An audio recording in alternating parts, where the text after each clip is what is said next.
दोस्तों 31 जुलाई की 5 बड़ी खबरें सैन्य कर्मियों, पेंशन भोगियों और केंद्रीय कर्मचारियों के लिए। तो आइए देखते हैं एक एक करके सभी खबरों को। वीडियो पसंद आए तो लाइक करें, सब्सक्राइब करें, बेल आइकन को दबाना ना भूलें और अपने दोस्तों के साथ शेयर जरूर करें। दोस्तों आज की मेरी पहली खबर स्टेट बैंक ऑफ इंडिया की तरफ से है, जो livehindustan.com में प्रकाशित हुई है, जिसका शीर्षक है SBI खाता धारकों के लिए खुशखबरी, FD पर ब्याज दर बढ़ी, जानिए कब और कितनी राशि पर कितना मिलेगा ब्याज। ये 30 जुलाई 2018 को प्रकाशित हुई है इस शीर्षक के तहत।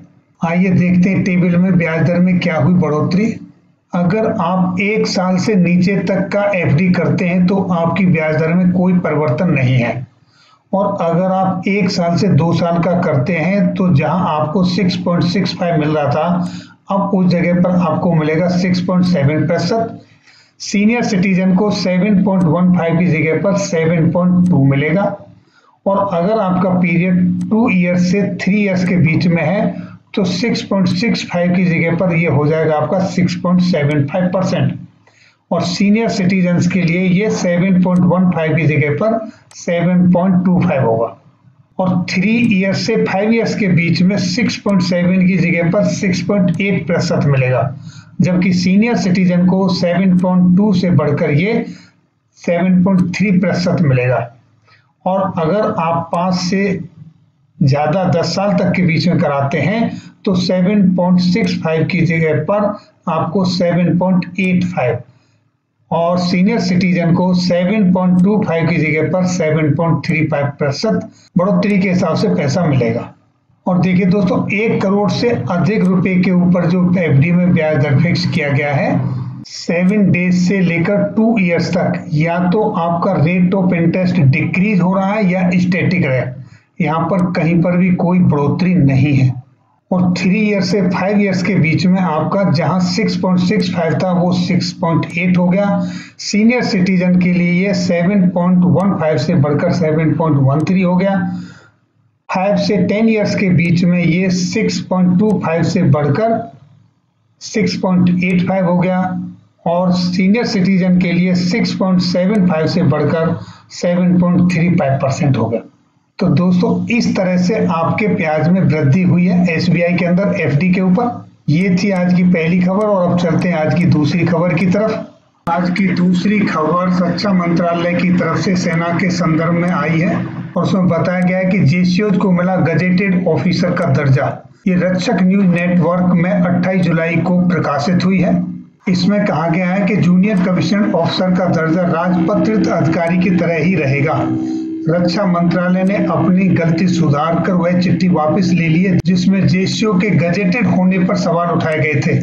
संसद के एक्ट के तहत JCOs को राजपत्रित अधिकारी के समकक्ष माना गया है, पर रक्षा मंत्रालय उनके स्टेटस पर सवाल उठाता रहा है। इस मसले पर सेना के पूर्व अफसर भी अपनी नाराजगी जताते रहे हैं। उनका कहना था कि JCOs को गजेटेड ऑफिसर्स के बराबर न मानना सेना के जवानों को निचले पायदान पर धकेलने के बराबर है। अब इस प्रक्रिया के बाद जूनियर कमीशन ऑफिसर को गजेटेड ऑफिसर्स का दर्जा और उसी के अनुसार लाभ मिलेगा। दोस्तों ये थी आज की मेरी दूसरी खबर, और अब चलते हैं आज की तीसरी खबर की तरफ। आज की तीसरी खबर केंद्रीय कर्मचारियों के संदर्भ में है, जो कि livehindustan.com की तरफ से आई है।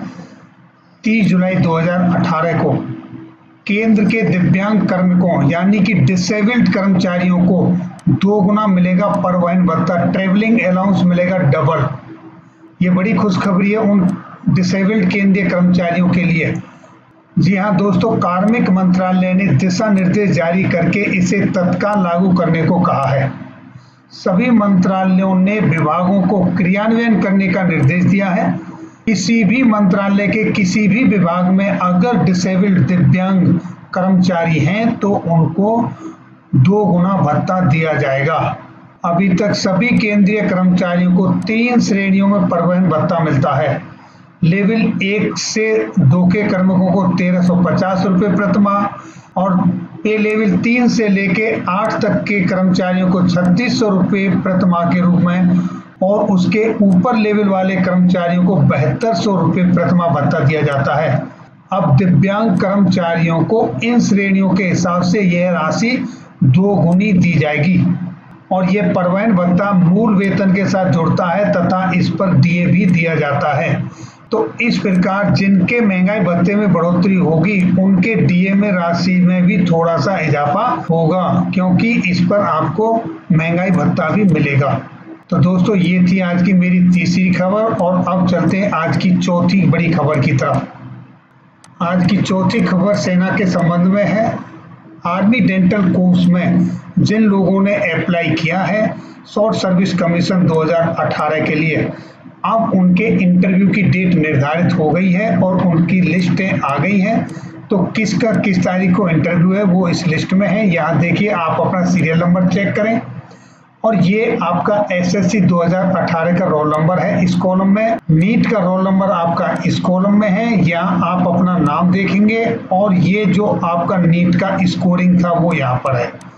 तो ये आपकी जो लिस्ट है, ये जो पहली लिस्ट है जिसको अब मैं आपको दिखा रहा हूँ, इन लोगों का जो इंटरव्यू है वो मंडे 6 अगस्त को होगा। उसके बाद दोस्तों ये दूसरी लिस्ट है जिनका इंटरव्यू 7 अगस्त ट्यूसडे को होगा। वो इस तरह से हैं, वो इस पूरी लिस्ट में अपना नाम चेक करें। और ये लिस्ट 8 अगस्त को होने वाले इंटरव्यू की है और ये जो लिस्ट है ये 9 अगस्त थर्सडे को होने वाले इंटरव्यू की है और ये लिस्ट 10 अगस्त फ्राइडे को होने वाले इंटरव्यू वाले कैंडिडेट। और इस लिस्ट में जिन कैंडिडेटों के नाम हैं उनका इंटरव्यू होगा 11 अगस्त को और ये 13 अगस्त को होने वाले कैंडिडेटों के इंटरव्यू की लिस्ट है। और इसी तरह से 15 अगस्त की छुट्टी है, 16 अगस्त को जिनके इंटरव्यू होंगे उनकी लिस्ट ये है। तो दोस्तों ये थी मेरी आज की चौथी खबर। अब चलते हैं आज की पांचवी बड़ी और आखिरी खबर की तरफ। दोस्तों आज की मेरी आखिरी और पांचवी खबर सभी करदाताओं के लिए है। ये भी livehindustanCom की तरफ से प्रकाशित हुई है। आयकर विभाग से मिले नोटिस का ऑनलाइन ऐसे जवाब दें, यानी कि जब भी आपको इनकम टैक्स डिपार्टमेंट की तरफ से कोई नोटिस मिलता है तो आप घबराएं नहीं, ये नॉर्मल प्रक्रिया है और आप इसका ऑनलाइन जवाब दें। वो कैसे देंगे, किस तरह से आपको नोटिस मिलेगा, वो मैं आपको डिटेल से बताता हूँ।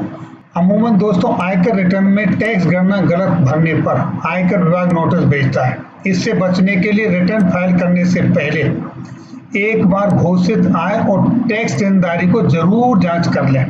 इसके बाद भी आयकर विभाग का नोटिस मिल जाता है तो घबराना नहीं।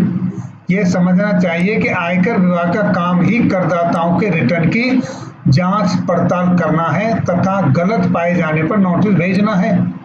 आप आसानी से नोटिस का जवाब ऑनलाइन दे सकते हैं। 3 तरह के नोटिस मिल सकते हैं आपको। पहला नोटिस आपकी ओर से फाइल किए गए रिटर्न का आखिरी आकलन हो सकता है। यह रिफंड नोटिस की तरह हो सकता है जिसमें आकलन अधिकारी की गणना के मुताबिक आपने ज्यादा टैक्स भरा हो। यहाँ एक डिमांड नोटिस हो सकता है जिसमें आकलन अधिकारी की गणना के मुताबिक आपने कम टैक्स भरा हो। और इन सब नोटिसों का जवाब देने की जो समय सीमा है वो 30 दिनों के अंदर देना चाहिए। अगर रिटर्न में कोई विसंगति नहीं है तो आपको कुछ करने की जरूरत नहीं है। वहीं टैक्स देनदारी बनती है तो आपको उसे 30 दिनों के भीतर भुगतान करना होगा। आयकर विभाग से नोटिस मिलने का मतलब यह नहीं कि आप दोषी हैं। आयकर रिटर्न फाइल करते वक्त छोटी सी गलती की वजह से भी नोटिस भेजा जा सकता है। कई बार आप मूलभूत जानकारी नहीं देते या भूल जाते हैं, नोटिस उस वजह से भी आ सकता है। इस तरह के मामलों में सिर्फ वह जानकारी उपलब्ध कराने से ही आप नोटिस का जवाब दे देते हैं। सिर्फ सबसे महत्वपूर्ण बात यह है कि अगर टैक्स देनदारी में कुछ कमी रह गई है, आपके ऊपर देनदारी बनती है, तो उसको 30 दिनों के अंदर अंदर भुगतान कर दें बस। दोस्तों जो ऑनलाइन रिटर्न भरते हैं वो ऑटोमेटिकली अपना रिप्लाई कर देंगे और जो ऑनलाइन नहीं भरते हैं वो जिनसे भरवाते हैं उसको वो अपना नोटिस दिखाएं और वो ये सिंपल से 4 स्टेप फॉलो करेंगे और आपके नोटिस का रिप्लाई दे देंगे। आप टेंशन मुक्त। तो दोस्तों ये थी जानकारी मेरे व्यूअर्स के लिए। वीडियो देखने के लिए बहुत बहुत धन्यवाद। जय हिंद, जय भारत।